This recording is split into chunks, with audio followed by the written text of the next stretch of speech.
আমাদের নামাজ, আমাদের রোজা, আমাদের ইবাদত এগুলোকে মিজানের পাল্লায় উঠালে কোনো ওজনই হবে না।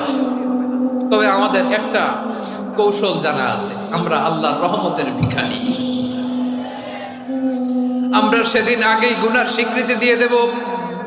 আমরা বলবো, আল্লাহ তুমি প্রশ্ন করার আগে তোমার একটা কথা বলি, আমারে কিছু জিজ্ঞেস করো না, আমি সব করেছি। এমন কোন পাপ নাই যে পাপ আমারে দিয়ে হয় নাই। তোমার রহমত দিয়ে তুমি জান্নাতে পাঠাবা, তোমার দয়ায় জান্নাতে যেতে চাই, আমল দিয়ে না। পারবেন বলতে? কিয়ামতের দিন আমরা বলবো, আল্লাহ আমার আমল দিয়ে জান্নাত চাই না, আমি তোমার দয়া দিয়ে জান্নাত চাই। তোমার দয়া ছাড়া আমার কোনো উপায় নাই।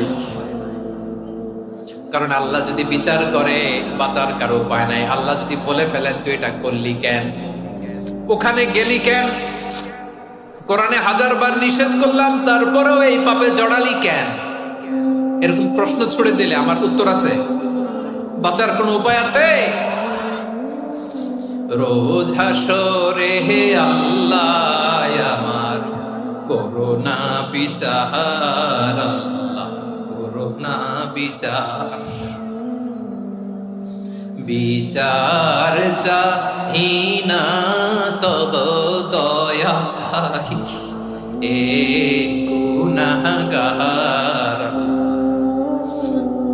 করোনা বিচার। আপনার আমল দিয়ে জান্নাতে যাবেন? কি দিয়ে যাবেন? আল্লাহর দয়া দিয়ে। আল্লাহর রহম আর দয়া ছাড়া কেউ জান্নাতের চেহারাও দেখতে পাবে না।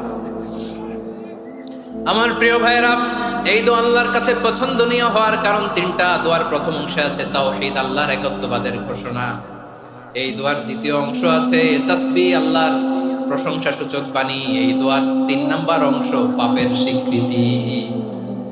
তাহলে আমরা সবাই গুনাহগার। আমরা আল্লাহর কাছে পাপের স্বীকৃতি দিয়ে বলবো, ও আল্লাহ ইন্নী কুনতু মিনাজ জালিমিন, আমরা জুলুম করেছি, পাপ করেছি, অন্যায় করেছি, আল্লাহ বুঝতে পারি নাই।